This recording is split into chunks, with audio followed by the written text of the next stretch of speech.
I'm in the studio of Janie-Nicole Leather. Oh my goodness, absolutely stunning. The leather, of course, speaks for itself. What this human being does to manipulate it is extraordinary. I can appreciate, and I know a lot of people can appreciate, handmade and meeting the maker. Yeah. And I also think that when you meet a maker and you talk with them and they say, oh, 10 years ago I bought a piece from you, it's likely the maker will say, oh, I remember making those.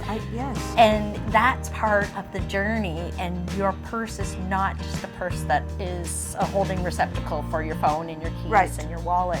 It is the journey. You are buying somebody's brilliance and mind and energy, and then you carry it with you. Yeah. So I think that's an important journey, especially with a fiber, like a natural fiber, Oh, yes. like leather, not synthetic or man-made kind of thing. So And it lasts and lasts and lasts. How about this one? can I wear this bag? Yeah, yeah. I'm gonna try them all. I'm shopping. Okay. This is like, I'm the walking I Janie-Nicole love it. Leather billboard.